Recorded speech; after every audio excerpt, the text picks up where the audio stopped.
يا مساء الخير على طلبة تالتة إعدادي، جايين لك النهارده بتاني درس في مادة الجغرافيا، مادة الدراسات.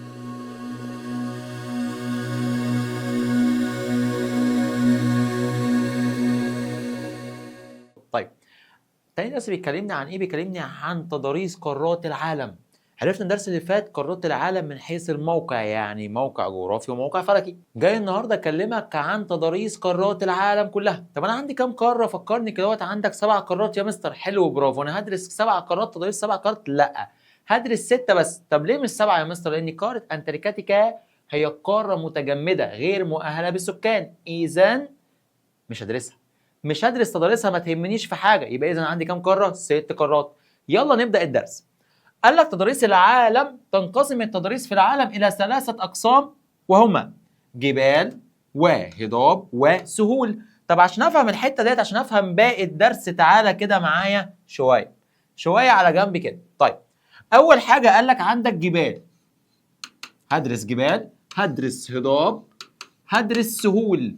علشان اعرف كل حاجه في كل قاره هعرف الجبال وهعرف الهضاب وهعرف السهول. طيب، الجبل هو عباره عن ارتفاع شاق له قمه، بقول على ده جبل. اما الهضاب فقد تكون ارض مرتفعه مستويه السطح او شبه مستويه. طب هنا ينفع انسان يعيش على قمه جبل؟ لا. اما هنا ينفع انسان يعيش على هضبه؟ اصلك انت خلي بالك، في مصر عايش على هضبه اسمها هضبه الصحراء الكبرى. خلي بالك، اذا هنا يصلح الانسان ان يعيش على هضبه. اما السهول يا صديقي فمقسومه عندي ل3 اقسام. اول قسم سهول فيضيه، تاني قسم سهول ساحليه، تالت حاجه سهول صحراويه. بالراحه. السهول الفيضيه دي السهول اللي كونتها انهار. شفت نهر النيل؟ مش على ضفاف الانهار، على جانبي نهر النيل بتلاقي اراضي زراعيه، اذا دي سهول فيضيه، اراضي خصبه صالحه للزراعه. اما السهول الساحليه يا صديقي فدي اللي انت بتصيف فيها، زي كده لما تروح الساحل وتبلبط شويه. البلبطه ديت بسميها سهول ساحليه. زي ايه؟ زي الشواطئ بتاعت البحار بسميها سهول ساحليه. اما السهول الصحراويه فدي الكثبان الرمليه، تجمعات رمليه، صحاري كبيره ضخمه. في كل قاره هعرف جبالها، هعرف هضابها، هعرف السهول الفيضيه والساحليه والصحراويه. والسهول الفيضيه دي اراضي خصبه صالحه للزراعه. ماشي، تعال نبدا. بما اني هدرس قاره اسيا فهدرس هضاب وجبال وسهول. تعال نبدا بالجبال. هبدا من اول غرب القاره لحد شرق القاره. قال لك اول حاجه عندك جبال اسمها جبال طروس. جبال طروس دي موجوده فين؟ موجوده في تركيا. خلي بالك انا بذاكر من على الخريطه، بذاكر من على الخريطه. جبال طروس دي موجوده في دوله، انا اسف، تركيا. عندي جبال تاني اسمها جبال زاجروس، ودي موجوده في دولتين، ايران والعراق. يبقى انا عندي زاجروس موجوده في ايران والعراق، وعندي طروس موجوده في تركيا. ادي كده اول جبلين. عندي في وسط القاره جبال اسمها جبال الهيمالايا. اسمها ايه مستر؟ جبال الهيمالايا؟ لا، ما قلتهاش كده، اسمها جبال الهيمالايا. بما ان قاره اسيا اكبر قاره في العالم فاذا فيها اكبر كل حاجه. مين اللي قال لك الكلام مستر ابانوك. اذا قاره اسيا فيها اكبر كل حاجه، فاذا فيها اعلى سلاسل جبليه في العالم وهي جبال الهيمالايا. توجد فين؟ توجد في الوسط. فلازم بخط ايدي اعمل كده اهو. ولا اوعى ما تكونش فاتح البي دي اف. خلاص بقى فهمنا الليله. بنخش على اللينك نطلع البي دي اف وتبدا تشرح معايا وتعلم معايا. اوعى تكون مش عامل كده اهو. نكمل. اذا انا خدت جبال طروس تركيا، جبال زاجروس في العراق وايران، وعندي جبال الهيمالايا دي اعلى سلاسل جبليه. مش عارف قبل كده شفت ولا لا فيلم كرتون اب، الولد اللي كان نفسه يطلع ببيته الى اعلى قمه جبليه في العالم ببلالين الهيليوم. وقف كده في بدايه الكرتون، هو كان صغير ولابس لبس الكشافه، وقال لك ايه؟ نفسي اتسلق اعلى قمه جبليه في العالم وهي قمه جبال ايفرست. راح وقع على وشه. قمه جبال ايه؟ ايفرست دي اعلى قمه جبليه في سلاسل جبال الهيمالايا. اصلك الجبال بتكون سلاسل جبال ضخمه كده اعلى قمه جبليه قمه ايفرست. قمه ايه؟ ايفرست. ماشي. عندك جبال في الشرق، عندي جبال اليابان. جبال اليابان. يبقى انا عندي جبال طروس تركيا، جبال زاجروس العراق وايران، جبال الهيمالايا في وسط القاره، وجبال اليابان طبعا دي في اليابان. انا كده خلصت جبال. خش على الهضاب. واخد بالك انا بعمل ايه؟ انا بذاكر مع الخريطه عشان عيني تشوف، بقي بيتكلم فودني بتسمع. انا كده شغلت الحواس، انا كده ذاكرت 100 100. نكمل تعالى. عندي هضاب، طبعا عندك هضاب، ونبدأ بأول هضبة وهي أعلى هضبة في العالم. قارة آسيا أكبر قارة في العالم، فيها أكبر كل حاجة. مين اللي قال لك مستر أبانوب؟ إذا عندي هضبة برضه في الوسط اسمها هضبة التبت. تعرف هضبة التبت بسقف العالم. بقول لك يا صديقي، لو أنت في أوضتك وأنت بتذاكر بص كده فوق وقول لي أعلى حاجة عندك إيه؟ السقف. أعلى حاجة عندي إيه؟ السقف. اعلى حاجه. اوعى حد يقول لي النجفه، ما السقف بعد النجفه ده اعلى حاجه. اذا اخر حاجه في العالم هو بسميه سقف العالم. طب ايه اعلى يابس موجود في العالم؟ هضبه التبت. ما احنا اتفقنا الهضبه ارض مرتفعه قد تكون مستويه او شبه مستويه. اذا سقف العالم هو هضبه التبت، توجد في قاره اسيا. تحفه. اذا عندي هضبه التبت. عندك هضبه تاني اسمها هضبه الدكن، جايه من الدقن وشبه الدقن. فين دي يا مستر؟ تعال بص كده. هضبة الدكن توجد في الهند، في جنوب الهند. شايف الجزء ده كده اهو شبه الدقن اهو. هضبة الدكن توجد في قارة اسيا. هضبة. عندك هضاب تاني، اخر هضبة هاخدها وهي هضبة شبه الجزيرة العربية، وانت دي عارفها من درس المرة اللي فاتت ومن تانية اعدادي كمان. يبقى انا عندي 3 هضاب: هضبة التبت، هضبة الدكن، هضبة شبه الجزيرة العربية. وعندي 4 جبال: تروس تركيا، زاجروس ايران والعراق، وعندي جبال الهيمالايا في الوسط، وجبال اليابان. اتمنى تكون بتقول معايا. كده خلصت جبال وكده خلصت هضاب. خش على السهول. اتفقت معاك سهول ايه؟ سهول فيضيه كونتها الانهار، يبقى اراضي خصبه صالحه للزراعه. لازم تحفظ الجمله زي ما بقولها لك. وعندي سهول ساحليه كونتها البحار والمحيطات، وعندي سهول صحراويه. طيب بالراحه. اول حاجه السهول الفيضيه في الشمال للجنوب. انا عندي في الشمال سهول اسمها سهول سيبيريا. سهول سيبيريا دي في يوم من الايام اتجوزت. السهول دي اللي هي الاراضي الخصبه اللي فيها زراعه، نجيله طبيعيه بسميها سهول فيضيه. اتجوزت سيبيريا وخلفت 3 عيال. ركز بالله عليك، خلفت كام عيل؟ 3. ولدين وبنت. كم؟ ولدين وبنت. وزي اي حد يا صديقي بيخلف جديد لازم يروح يطلع شهاده ميلاد للمولود، زي ما انت بابا وماما طلعوا لك شهاده ميلاد اول ما اتولدت. فسيبيريا تروح على البوابه في الاحوال المدنيه عشان خاطر تبدا تسجل تطلع شهادات ميلاد. فالتنمر ممنوع. سيبيريا كانت شويه بتتهته في الكلام، كده يعني كده يعني. فاوعى تتنمر واوعى تضحك على سيبيريا. انا شايفك يالا انت بص بتضحك من قبل ما ابدا. طب بتضحك ليه؟ لسه ما بداتش. طيب خلي بالك. سيبيريا تروح للاحوال المدنيه وتطلع، فتقول لهم بص اول ما تخش مساء الخير، انا عايز اطلع شهادات ميلاد. فالراجل واقف على المكتب بيقول لها اتفضلي. قالت له انا خلفت ولدين وبنت. قال لها اتفضلي انا هكتب اهوت. اول ولد اسمه ايه؟ فلسه بتقول له اوب. راح الراجل كتب اوب. هي كانت عايزه تقول له اسم تاني، عايزه تقول له ابانوم مثلا، ولكن هو كتب اوب. قالت له يانسي، نسيت اكمل لك. راح كتب التاني يانسي. قالت الله يخرب بيتك. قال لها انجزي. الثالثه اسمها ايه؟ البنت الثالثه، ما ولدين وبنت. الثالثه اسمها قالت له لينا. الله يخرب بيتك، انت كتبت الاسامي غلط. راح كتب الثالثه لينا. الحمد لله البنت اتنطقت صح. اما الولدين اوب وينسي اتنطقوا غلط. اوب. فلما الراجل كتب اوب قالت له يانسي، نسيت اكمل لك. راح كتب الثاني ينسي. مستر هو انت ليه بتقول لي ولدين وبنت؟ علشان اوب وينسي الاثنين جنب بعض، اما لينا البنت بنوته بعيده شويه.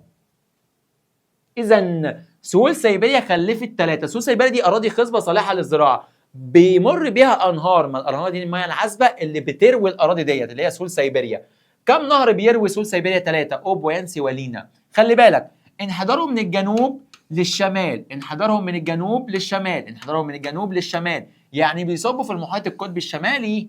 طب بما ان هي الدائره القطبيه الشماليه، ادي الدائره القطبيه الشماليه هي، اذا هنا في فصل الشتاء هذه السهول وهذه الانهار تتجمد ام لا؟ مستر محيط قطب شمالي يعني فوق خالص، اكيد تتجمد. اذا سهول سيبيريا تفقد اهميتها الاقتصاديه في فصل الشتاء بسبب تتجمد. الانهار دي بتتجمد بسبب تجمدها في فصل الشتاء، فبالتالي مفيش ميه تروي الاراضي. ليه؟ لان الميه متجمده في فصل الشتاء، فتفقد اهميتها الاقتصاديه في فصل ايه؟ الشتاء. لو رحت ناحيه الشرق يا صديقي هتلاقي سهول تاني زي سهول منشوريا.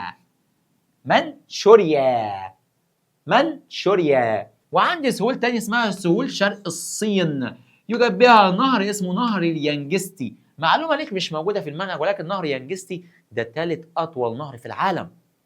اول نهر النيل طبعا. ثالث اطول نهر في العالم نهر اليانجستي، وده برضو معلومه مش عندك، ولكن ده اطول نهر في القاره. حلو كده اهوت، بس ده مش عليك، مش مشكله، لكن لازم تكون عارف نهر اليانجستي. سهول شرق الصين فيها نهر ايه؟ اسمه نهر اليانجستي، وده طبعا بيصب في المحيط الهادي. مستر عندي انهار تاني، قال لك عندك نهر السند اللي بيصب في بحر العربي. وعندي طبعا العراق نهري دجله والفرات، نهري دجله والفرات، التحفظها من تانية اعدادي، نهر دجله والفرات. اذا انا كده خلصت السهول الفيضيه. طب السهول الساحليه اي ثينك ان انت عارفها. بتهزر؟ انت عارفها ولا مش لازم ابرق لك؟ انت عارفها. بص قاره اسيا شمالها محيط قطب شمالي، خدناها الحصه اللي فاتت، شرقها محيط هادي، جنوبها محيط هندي، غربها بحر اسود، بحر متوسط، بحر احمر. اذا يوجد بها سهول ساحليه. مش المستر قال لي سهول ساحليه كويتها بحر او محيط او خليجان؟ طب قاره اسيا بيحيط بها محيطات، بيحيط بها ابحار زي البحر الاحمر والبحر المتوسط. اذا يوجد بها سهول ساحليه. خلصت السهول الساحليه. نقص السهول الصحراويه، قاره اسيا ما فيهاش سهول صحراويه، اذا خلصت قاره اسيا. بس كده هو ده الدرس اللي بيقولوا عليه صعب وتضاريس العالم، هو ده. خلاص خلصت قاره اسيا. انا عملت ايه يا مستر؟ انا ذاكرت مع خريطه. يبقى انا كده لميت الدنيا. اي حاجه مكتوبه سريعا كده هقول لك اهو. غرب القاره جبال طروس، دي موجوده في تركيا. اما زاجروس موجوده في العراق وايران. وسط القاره عندي جبال الهيمالايا، اعلى قمه فيها قمه ايفرست، وعندي في الشرق جبال اسمها جبال اليابان. اما الهضاب فعندي هضبه اسمها هضبه التبت، وهي اكبر هضاب القاره، واتفقت معاك تعرف باسم سقف العالم. ليه بقول عليها سقف العالم؟ لانها ترتفع عن قمم الجبال. اما في جنوب القاره هضبه اسمها هضبه الدكن، اللي هي موجوده في دوله الهند. وعندي طبعا هضبه شبه الجزيره العربيه. طب السهول ساحليه، وتشمل سهول ساحليه متفرقه زي بحر قزوين وتقع داخل القاره، ده اكبر بحر مغلق في العالم. وعندي سهول ساحليه على طول البحار والمحيطات، اللي هو محيط قطب شمالي، محيط هادي، محيط هندي. طيب اما السهول الشماليه دي سهول فيضيه. سهول سيبيريا فيها 3 انهار، نهر ايه؟ اوب وينسي ولينا في الجنوب، وبيطلعوا للشمال، بيتحركوا او بينبعوا من الجنوب وبيصبوا في الشمال في المحيط القطبي الشمالي. اذا تتجمد في فصل الشتاء، اذا تفقد اهميتها الاقتصاديه. انا براجع معاك بسرعه، بوريك الكلام بعينك. سهول في الشرق عندي طبعا سهول منشوريا، وسهول نهر اليانجستي اللي هي سهول شرق الصين اللي فيها نهر اسمه نهر اليانجستي. عندي يجري عده انهار اخرى زي دجله والفرات في العراق اللي بيصبوا في الخليج العربي، ونهر السند اللي بيصب في البحر العربي، فبالتالي في المحيط الهندي. خش على قاره افريقيا. قاره افريقيا هدرس فيها ايه؟ جبال، هضاب، سهول. والسهول سهول فيضيه وساحليه وصحراويه. هشوفها فيها صحراويه ولا لا. اتفقت معاك ان اسيا ما فيهاش سهول صحراويه، ريحت. خش على الجبال. بص بقى، قاره افريقيا انت خدتها السنه اللي فاتت في الوطن العربي، فبالتالي هتكون سهله عليك شويه. الخريطه بس كبيره شويه فمقسومه نصين. طيب بالراحه. اول حاجه عندي جبال اطلس في الشمال الغربي، شمال غرب القاره جبال اطلس، انت واخدتها في الوطن العربي، ماشي. عندي شرق القاره جبال البحر الاحمر. عندي في الشرق في الوسط بالظبط جبال اسمها جبال كينيا. جبال ايه؟ كينيا. في الوسط عندي دائره الاستواء اهي، دي بسميها دائره الاستواء اللي بتقسم افريقيا بالنص، اللي هي بتقسم الكره الارضيه شمال وجنوب. طب بالراحه. تعال نوقف شويه واحكي لك قصه بصراحه. حد صاحبي لسه حكيها لي، مستني كده وعايز احكيها لك. واحد صاحبي لسه واخد شقه ايجار جديد في مصر الجديده، ساكن جنبي في ميدان اسماعيليه. وهو ساكن كده لسه ما كملش 3 4 ايام يعني. لقى الباب بيخبط عليه، تن تن تن، ففتح الباب.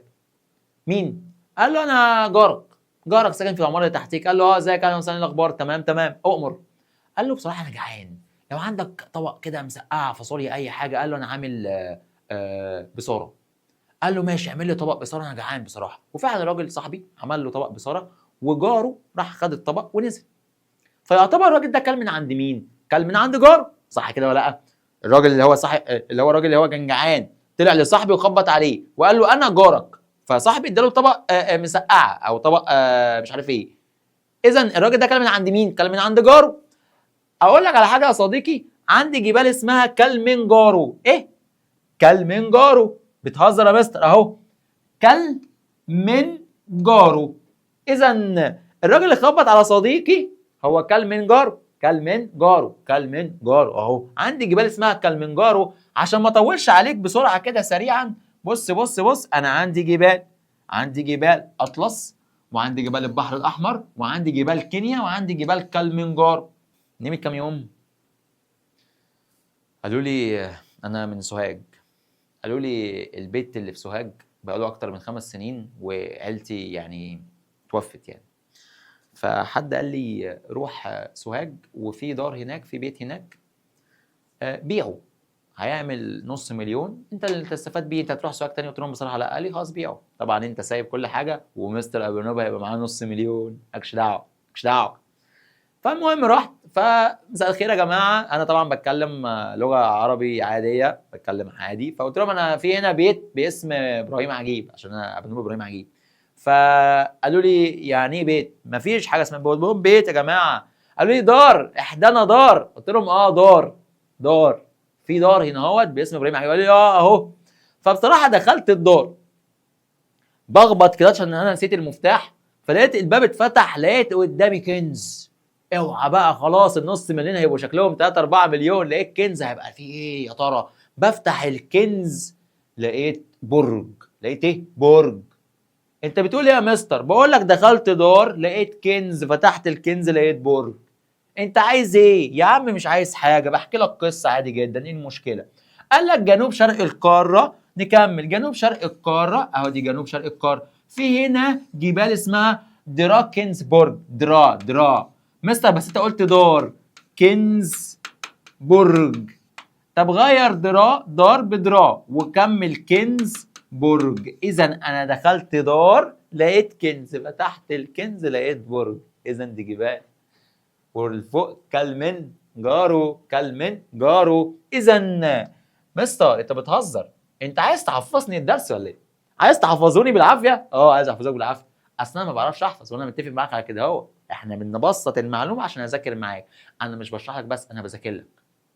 طب اذا عندي جبال اطلس، جبال البحر الاحمر، جبال كينيا، جبال كلمنجارو، وعندي كمان جبال دراكنزبرج. طيب انا كده خلصت الجبال. خش على الهضاب. عندك هضاب في القاره؟ طبعا طبعا طبعا. هضاب ارض مستويه، قد تكون مستويه او شبه مستويه، ارض مرتفعه، ماشي. قال لك عندك هضبه شمال افريقيا اللي هي هضبه الصحراء الكبرى. كل ده هضبه، ادي كده اول هضبه، ماشي. عندك هضاب تاني، قال لك عندك هضبتين عند دائره استواء.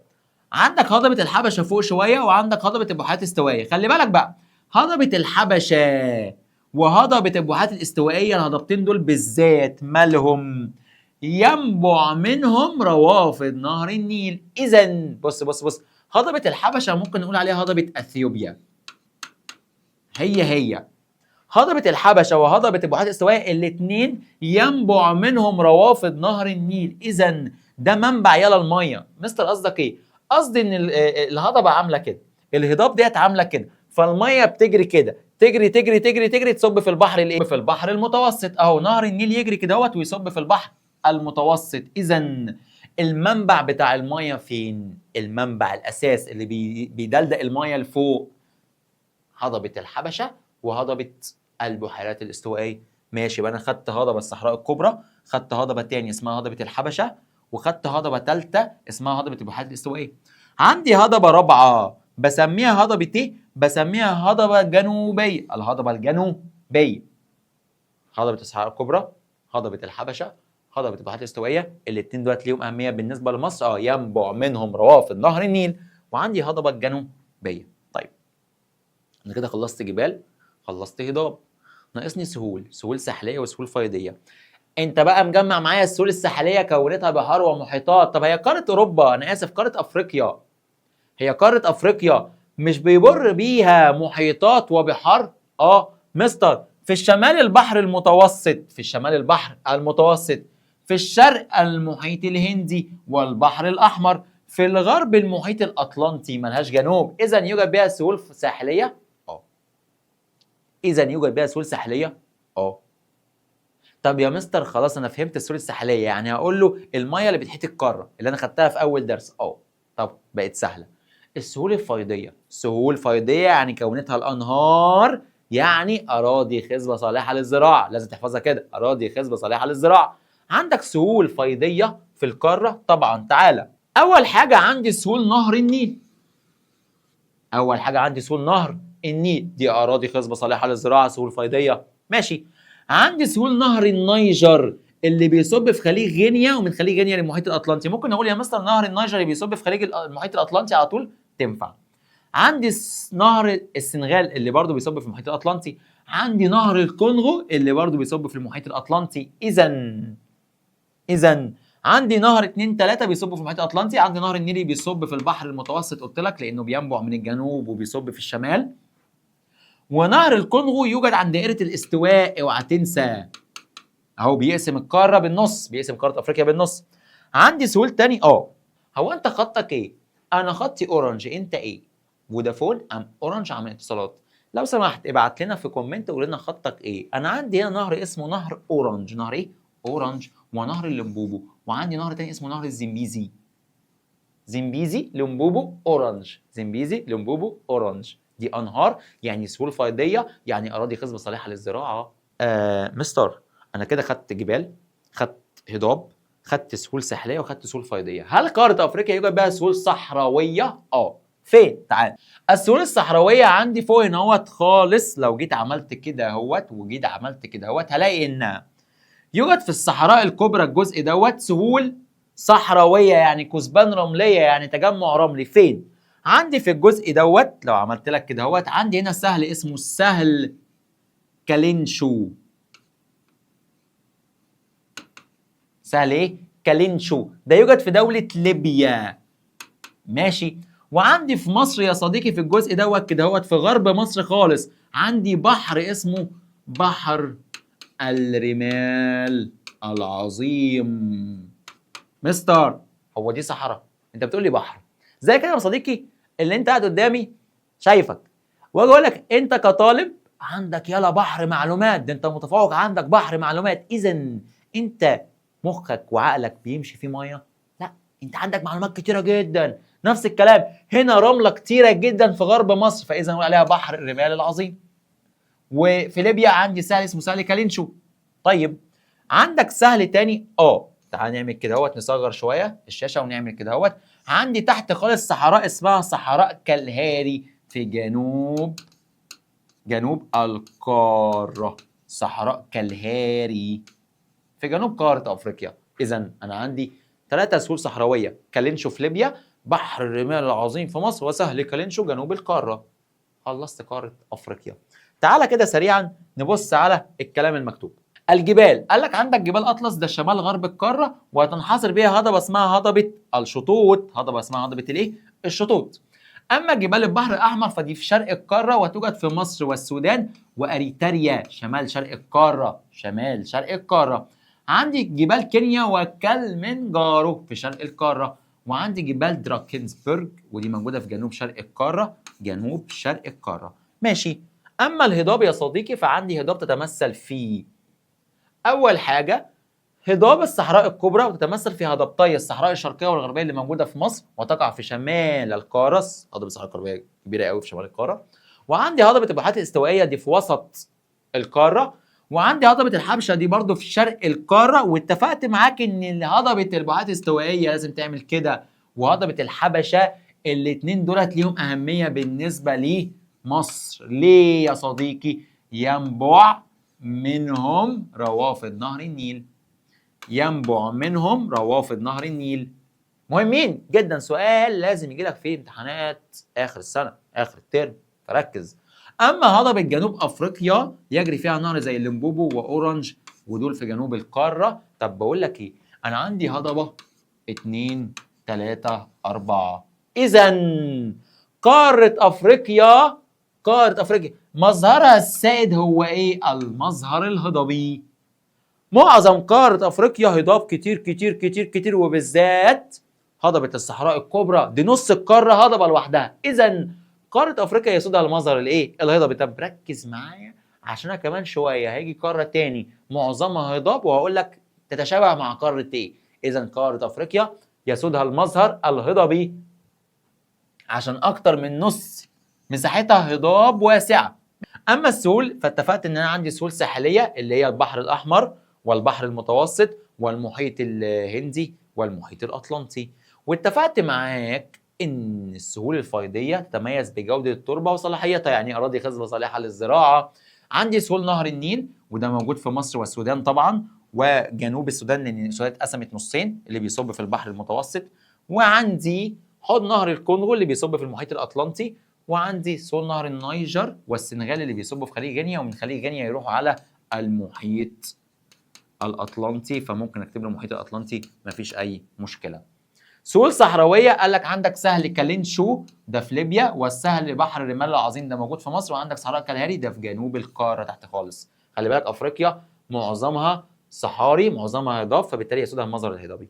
طب انا عايز اقول لك على حاجه، معلومه مهمه قوي بتيجي في 6 قارات، اذا بتتعاد سؤال يتعاد 6 مرات بما تفسر اذا انه يجي لك في الامتحان اخر الترم بنسبه 80 او 85%. اذا سؤال مهم ايه هو؟ بص هنا في جبال صح. طب انا عندي سؤال، هو لما انا ابقى واقف كده اهوت واخد راحتي في المكان ويجي جبل يخش جنبي يزنق عليا، يخش جنبي تاني يزنق عليا، اذا في هنا جبل ضيق المساحه، ضيق المساحه مش عارف اقف، مش عارف اقف، فزق الجبل بقت عندي مساحه واسعه. عايز تقول ايه؟ تعال، انا هنا عندي جبال صح. طيب الجبال دي عملت ايه؟ ضيقت المساحه في قاره افريقيا. مساحه ايه يا مستر؟ مساحه السواحل. هنا مش في جبال كلمنجارو وجبال كينيا، يبقى هنا السواحل ضيقه، هنا السواحل ضيقه، هنا السواحل ضيقه بسبب وجود جبال اطلس، وفي الجنوب في جبال دراكنسبرج، فبالتالي سواحل ضيقه. اذا عايز تقول ايه؟ عايز اقول لك تتميز قاره افريقيا بوجه عام بضيق المساحات بسبب اقتراب الجبال او الهضاب. اي مرتفع يقرب مني ضيق المساحه، طب المرتفع بعد عني يوسع المساحه، طب قرب مني يضيق المساحه، طب بعد عني وسع المساحه. فاذا لما يجي يقول لك قاره بتنجان تتميز بضيق المساحات بما تفسر ايه؟ اقول له بسبب اقتراب الجبال والهضاب. طب قاره بتنجانه برضه تتميز باتساع السواحل بسبب ايه؟ اقول له بسبب ابتعاد الجبال والهضاب. اتفقنا؟ ده في كل قاره من ال6 قارات. طيب نخش على قاره اوروبا. تضاريس قاره اوروبا هدرس جبال، هضاب، سهول. الجبال قال لك الحمد لله الحمد لله اوروبا بتبدا الدنيا تبسط فيها شويه، تبدا يقول لك انا عندي جبل واحد، عندي ايه؟ جبل واحد وهو جبال الألب. جبال الألب حلو قوي يا مستر، ما فيهاش جبال تاني، لا، ولكن اوروبا تقول لك انت فكرك ان الجبال كده خلصت؟ انت على نياتك. انا عندي جبال واحده، ولكن فرنسا واسبانيا يتخانقوا هما الاثنين ويقول لك مش عاجبنا جبال الألب. يعني ايه جبال الألب؟ ايه الاسم ده؟ انا مش عاجبني جبال الألب، فاذا هسميها اسم تاني. هي جبال الألب ولكن انا هسميها اسم تاني. فجت اسبانيا فكرت قالت لك بس انا هسميها جبال البرونز. هسميها جبال ايه؟ البرونز. اسبانيا سميتها جبال برونز. اهي هعمل كده. اذا اسبانيا هي جبال الألب، دي سلاسل جبليه ممتده من الغرب للشرق، فانا هنا هسميها جبال برونز. فين؟ في اسبانيا. فين؟ في اسبانيا. طيب تيجي شبه جزيره اسمها شبه جزيره البلقان. شبه جزيره الايه؟ البلقان. وركز عشان تيجي في الاسئله كتير. شبه جزيره البلقان تقول لك انا مش عاجبني جبال الألب بس حاساها حاف قوي، بلدي قوي. طب هتسميها ايه يا شبه جزيره البلقان؟ قلب النون. قال لك هسميها جبال الألب الديناريه. ايه؟ هسميها جبال الألب الديناريه. انت مش سامعني ولا ايه؟ اذا جبال الألب لها مسميات اخرى. في شبه جزيره البلقان سميتها جبال الألب الديناريه، اما في اسبانيا سميتها جبال برونز. خلصت جبال، خش على الهضاب. اوروبا عندك كام هضبه؟ هم 2. كام هضبه؟ 2 بس. خلصت. فين؟ تعال. اتوقع يا صديقي ان السنه دي يجيب لك هضبه اوروبا، ممكن اتوقع يعني، فركز فيها. بص تعال، عندي هنا يا صديقي هبقى اطلعك بس فوق شويه عشان تشوف. عندي هضبه اسمها هضبه الميزيتا، موجوده فين؟ برضه في اسبانيا. يبقى اسبانيا فيها جبال وفيها هضاب. جبال البرانس اللي هي جبال القلب يعني، بس كده وكده. وعندي هنا هضبه اسمها هضبه الميزيتا. ماشي. عندك هضاب تاني قال لك قريبه شويه في فرنسا، عندك هضبه فرنسا الوسطى. يبقى فرنسا فيها هضبه فرنسا الوسطى. واخد بالك ان فرنسا جنب اسبانيا جنب بعض، دبه رجل. عندي واحد صاحبي عايش في فرنسا، بيقول لي يا بوب انا ممكن اروح مثلا بالقطر فرنسا وبالقطر ارجع تاني اسبانيا عادي جدا، مفيش مشكله، زي كده كانك رايح يلا اسكندريه وراجع. هم عندهم بيتنقلوا من فرنسا اسبانيا عادي كده، كانهم مسافرين رايحين اسكندريه وراجعين. بجد. فتعالى كده اهوت، ادي فرنسا فيها هضبه، وادي اسبانيا فيها جبل وهضبه. حلو قوي. كده خلصت جبال وخلصت هضاب. سهول. السهول الساحليه، ساحليه كونتها بحار ومحيطات. هي قاره اوروبا بيحيطها بحار ومحيطات طبعا. في الجنوب بحر متوسط، وعندها بحر اسود. اسود على دماغك لو ما ذاكرتش، لو مش فاتح البي دي اف لازم تفتح البي دي اف وتذاكر معايا. طيب مستر عليه اللينك فين؟ تحت في الديسكربشن هتلاقي اللينك بتاع التليجرام، هتخش عليه هتفتح وتبدا تعلم معايا عشان تذاكر الدرس دوت. لذيذ جدا، ولكن كده بالخريطه، لازم كده. واخد بالك الخريطه كبيره ازاي؟ طيب تاني عندي بحر متوسط. ماشي. عندي بحر اسود. عندي فوق خالص المحيط القطبي الشمالي، وعندي هنا محيط اطلنطي، فبالتالي يوجد بها سهول ساحليه. ماشي. طب تعال ناخد السهول الفيضيه. سهول فيضيه. قال لك السهول الفيضيه دي اللي كونتها الانهار، يعني اراضي خصبه صالحه للزراعه. فين السهل بقى؟ فين النجيله الطبيعيه اللي بتسيها انهار، فبالتالي اراضي خصبه صالحه للزراعه. قال لك بص، في شمال القاره في سهل اسمه السهل الاوروبي العظيم. سهل ايه؟ السهل الاوروبي العظيم. ده ممتد من الغرب برضه لحد الشرق، ممتد من المحيط الاطلنطي يا صديقي لحد جبال اورال اللي بتفصل قاره اوروبا عن قاره اسيا. كل القاره سهل اوروبي عظيم.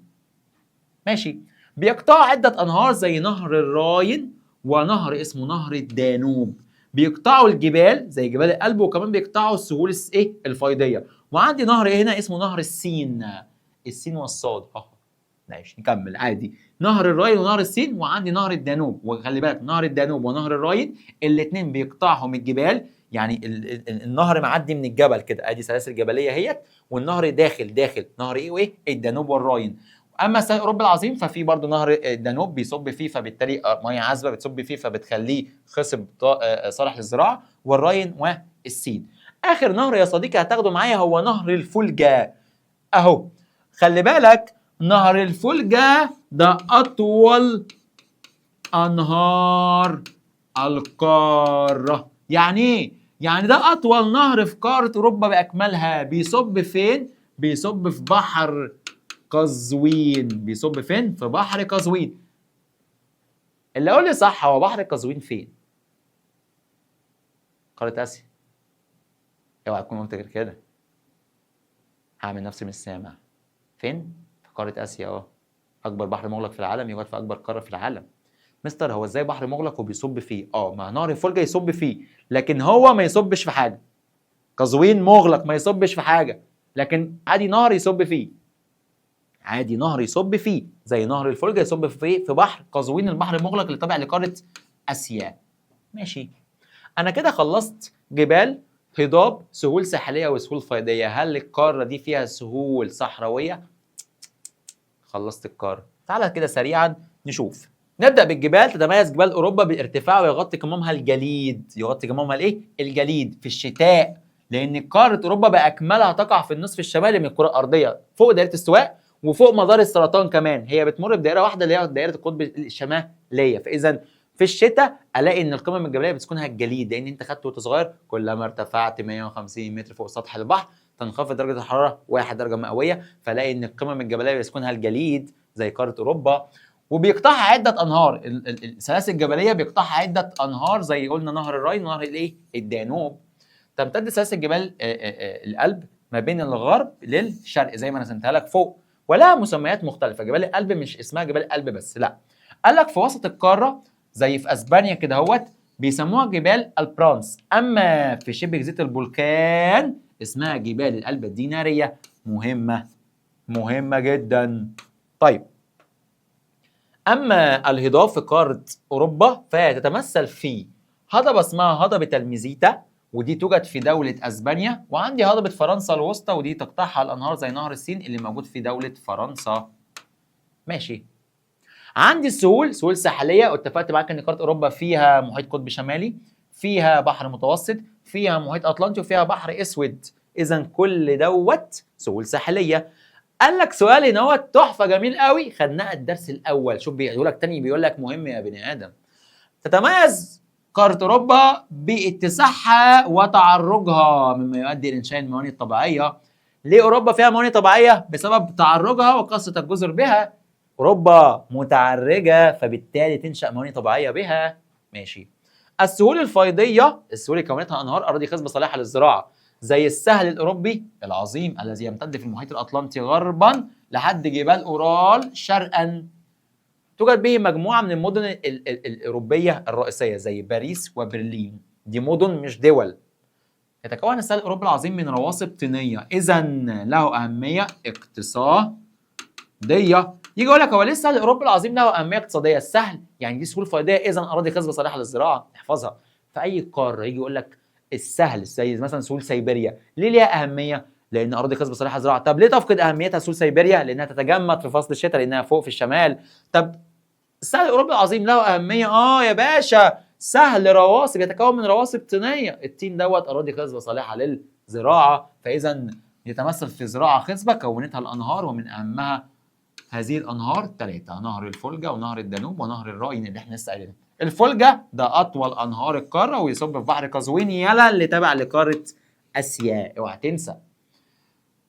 مستر، هو بحر قزوين اللي بيصب فيه نهر الفولجا تبع اوروبا، اذا اقدر اقول ان في وجه ربط ما بين اوروبا واسيا؟ اوروبا فيها نهر اسمه نهر الفولجا بيصب في بحر قزوين، اذا اوروبا بتدي اسيا مايه في بحر قزوين. ماشي.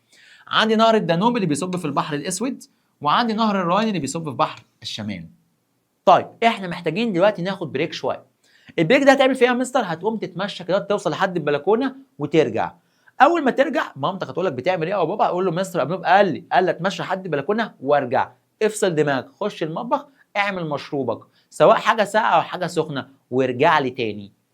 طيب رجعت لي دلوقتي، المفروض ان احنا نبدا نكمل في قاره امريكا الشماليه؟ لا بصراحه عايز احكي لك موقف. اوعى تجري. طيب الموقف هو ان انا عندي كلب اسمه روكي. الكلب ده نوعه ليبرادور.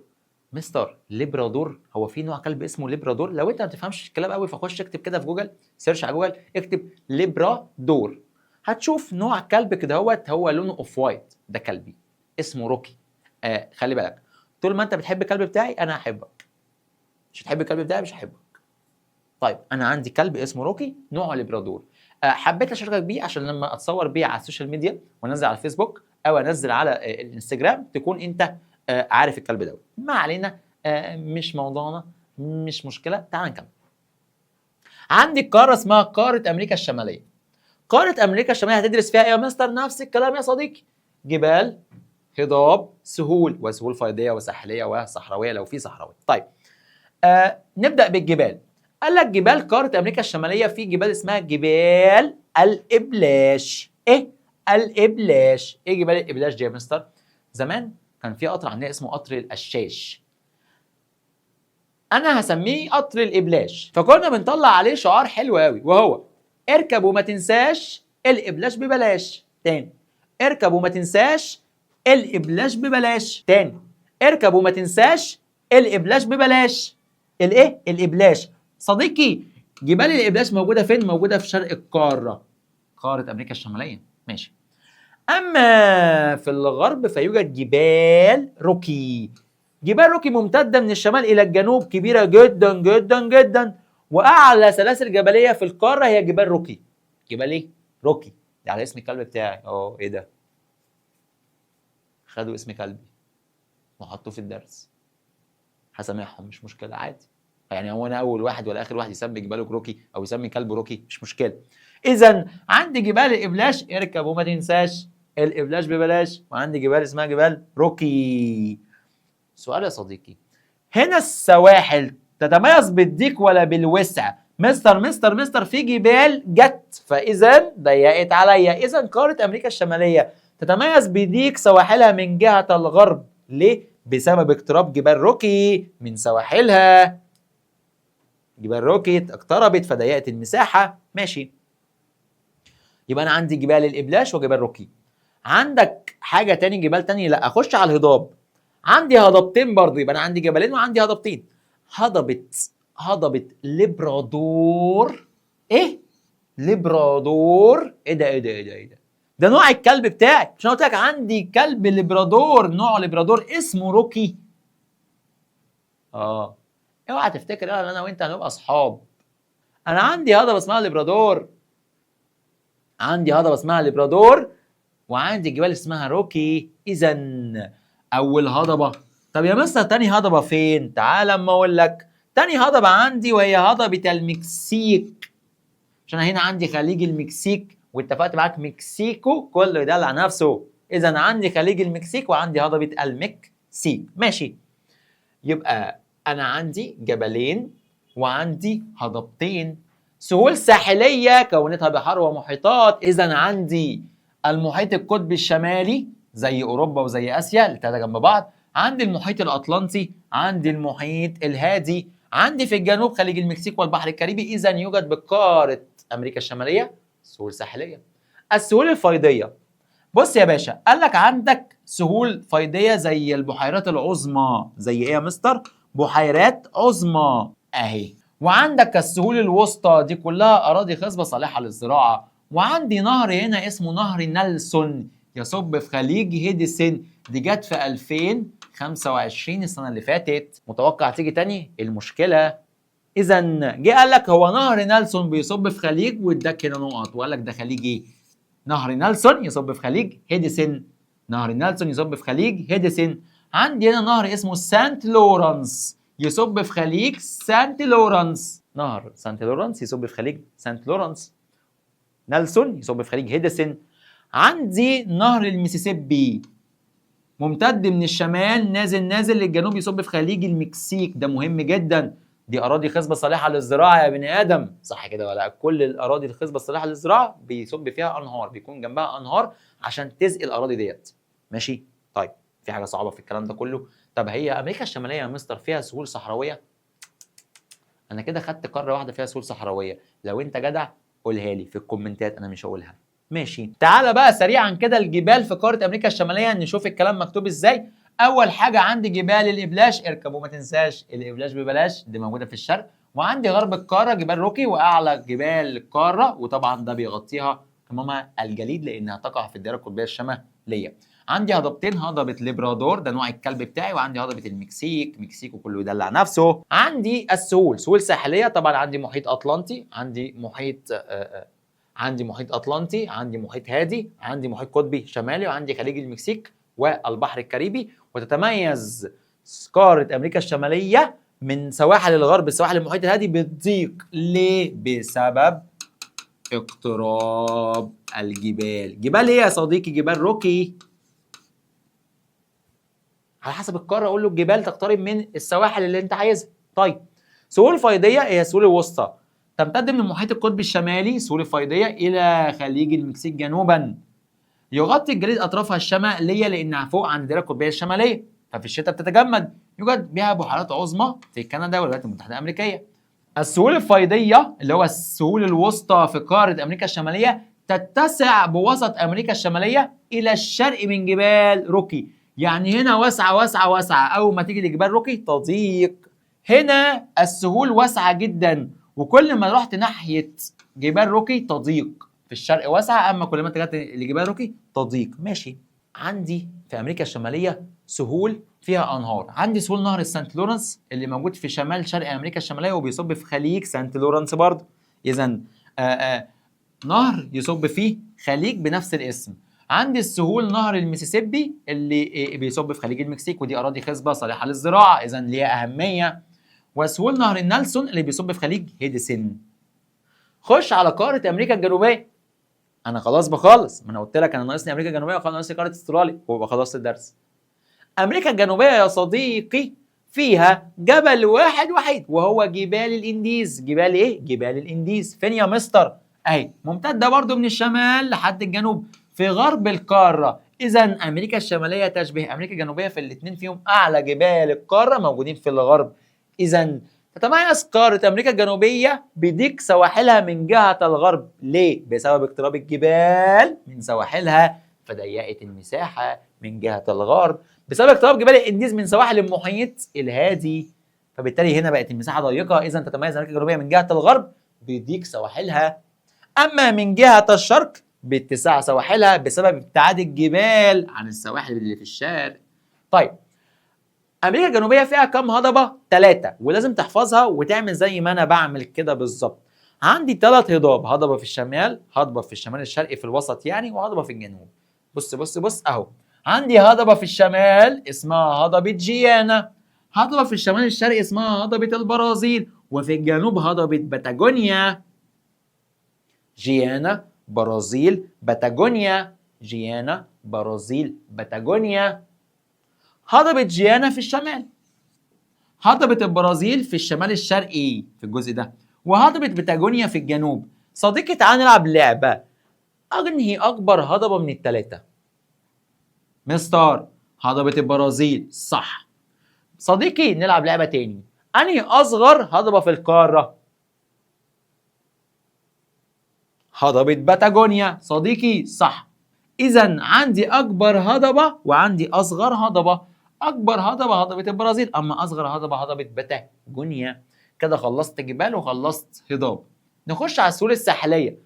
أمريكا الجنوبية فيها بحر كاريبي بيمر عليها محيط أطلنطي بيمر عليها محيط هادي. إذا يوجد بها سهول ساحلية وتتميز بالضيق من جهة الغرب بسبب اقتراب جبال الإنديز. طب فيها سهول فيضية؟ أهو. فين؟ تعال. عندي في الشمال نهر اسمه نهر الأوريانكو. أقول لك معلومة تدعي لي عليها. كل أنهار أمريكا الجنوبية بتصب في المحيط الأطلنطي. كل أنهار، أي نهر يجي يقول لك ده نهر في أمريكا الجنوبية وأنت مغمض، بيصب في أمريكا إيه؟ بيصب في المحيط الإيه؟ بيصب في المحيط الأطلنطي. بيصب فين؟ في المحيط الأطلنطي. إذا عندي نهر الأوريانكو يصب في المحيط الأطلنطي، ده سهول فيضية. عندي نهر الأمازون، خلي بالك يا صديقي، نهر الأمازون أوسع سهول فيضية في العالم. في فرق بين أطول أنهار العالم ده نهر النيل، وأوسع سهول فيضية في العالم ده نهر الأمازون. طبعا تسمع عن ويب سايت أمازون اللي أنت بتعمل عليه شوبينج عشان تجيب حاجات من فيزيت بابا وماما. عندي برضو نهر الأمازون دي أوسع سهول فيضية في العالم، تابع لقارة أمريكا الجنوبية. هتتلخبط وتقول لي تابع لقارة أمريكا الشمالية، هقتلك. نهر الأمازون، نهر الأوريانكو، الاتنين بيصبوا في المحيط الأطلنطي. قال لك لو نزلت تحت شوية كده هتلاقي هضبة البرازيل بيقطعها شوية أنهار زي نهر باراجواي وبارانا ونهر لابلاتا. بسمي دي كلها السهول اسمها سهول بيمباس. أراضي خصبة صالحة للزراعة فيها 3 أنهار، نهر بارانا، نهر باراجواي، ونهر لابلاتا. ال3 بيصبوا فين؟ بيصبوا في المحيط الأطلنطي. وأنا اتفقت معاك بقى أي نهر في أمريكا الجنوبية بيصب في المحيط الأطلنطي. كده أنا خدت جبال أمريكا الجنوبية، جبال إنديز، خدت هضاب 3 هضاب جيانا، برازيل، باتاجونيا، وخدت السهول الساحليه اللي هي محيطات وبحار، وخدت السهول الفيضيه اوريانكو، نهر الامازون، وسهول بيمباس اللي هي باراجواي وبارانا ولابلاتا. خلصت. ما فيهاش سهول صحراويه؟ لا. مستر ما فيش غير قاره افريقيا بس اللي فيها سهول صحراويه. طيب ايه المشكله؟ مصلحه. تعال نقرا كده بسرعه. امريكا الجنوبيه قال لك فيها جبال اسمها جبال الانديز، تقع غرب القاره قرب سواحل المحيط الهادي، تمتد من الشمال حتى الاطراف الجنوبيه. الانديز موجوده من الشمال لحد الجنوب. طب هضاب، عندي هضبه جيانا في الشمال، هضبه البرازيل في الشمال الشرقي اللي هي اكبر هضاب واكثرها ارتفاعا، وعندي هضبه باتاجونيا ودي اصغر الهضاب مساحه.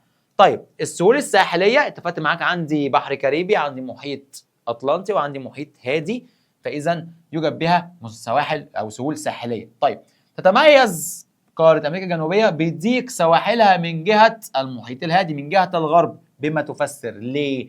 بسبب اقتراب جبال الإنديز من المحيط الهادي، من سواحل المحيط الهادي. ساحل المحيط الاطلنطي في الشرق والشمال القاره تتميز بالايه؟ باتساع. ليه؟ بما تفسر بسبب ابتعاد، بقى غير الكلمه دي، ابتعاد الجبال عن السهول الشرقيه والشماليه. ماشي. سهول فيضيه، طبعا عندي سهول نهر الامازون، دي اوسع سهول فيضيه في العالم. ايه اوسع سهول فيضيه في العالم؟ دي مهمه جدا، مهمه جدا تتبروز. يجري في نهر الامازون بروافده عديده ويصب في المحيط الاطلنطي. نهر الاوريانكو برضه بيصب في المحيط الاطلنطي. لابلاتا برضه بيصب في المحيط الاطلنطي. اذا كل الانهار تصب في المحيط الاطلنطي، تصب في المحيط الاطلنطي. خلصت. خش على اخر قاره خلاص، وهي تضاريس قاره استراليا. هاخد ايه؟ جبال هضاب سهول. خلاص بقى انت حفظت. طيب قاره استراليا يوجد بها جبال، جبال زي ايه يا مستر؟ قال لك عندك جبال الحاجز الكبير. هو انت ليه يا مستر رافع ايدك كده؟ هو تعالى اما اقول لك. هشيل دوت. جبال الحاجز الكبير عباره عن كده وكده. ايه ده؟ شكل القوس. انت رافع ايدك عشان تقول لي ان ده شكل القوس؟ طبعا ادي قوس تمثل جبال استراليا شكل القوس. شكل ايه؟ القوس. عندي جبال الحاجز الكبير في الشمال، وجبال الحاجز الكبير في الجنوب، الجنوب الشرقي. ماشي، بس كده، ما عنديش جبال تاني. طب عندك هضاب. بص قال لك عندك هضبه اسمها هضبه الغربيه. هل تعلم ان نص قاره استراليا هضاب؟ نص مساحتها هضبه. اذا يسودها المظهر الهضبي زي قاره افريقيا. اذا تتشابه قاره افريقيا مع قاره استراليا يا مستر. في ايه؟ في المظهر الهضبي. معظم مساحتها هضاب. وعندي طبعا جبال. طب سهول ساحليه، طبعا عندي بحر ارافورا، وعندي هنا خليج المكسيك، وعندي المحيط الهندي، وعندي المحيط الهادي، وعندي من الغرب برضو المحيط الهندي لانه واخد الغرب والجنوب، خدنا الحصه اللي فاتت. اذا يوجد بها سهول ساحليه. قاره استراليا تتميز بالضيق من جهه الشرق او من جهه الغرب؟ لا، من جهه الشرق. ليه؟ بسبب اقتراب جبال الحاجز الكبير من سواحل المحيط الهادي. طيب كده خلاص سهول ساحليه. خش على السهول الفيضيه. يوجد بها انهار اراضي خصبه صالحه للزراعه. هل في الصحراء؟ امال فين؟ في الشرق. عندي نهرين، نهر الدارلينج ونهر مري. الاثنين بيصبوا فين؟ بيصبوا في الخليج الاسترالي الكبير. مش دي قاره استراليا؟ مستر انا سمعت قبل كده ان دي دوله مش قاره. عندي دوله اسمها استراليا وعندي قاره اسمها استراليا. قاره استراليا فيها دوله جواها اسمها دوله استراليا. ده عادي جدا. عادي جدا. ماشي. نهر الدارلينج ومري بيصبوا في الخليج الاسترالي الكبير، ومن هنا للمحيط الايه؟ الهندي.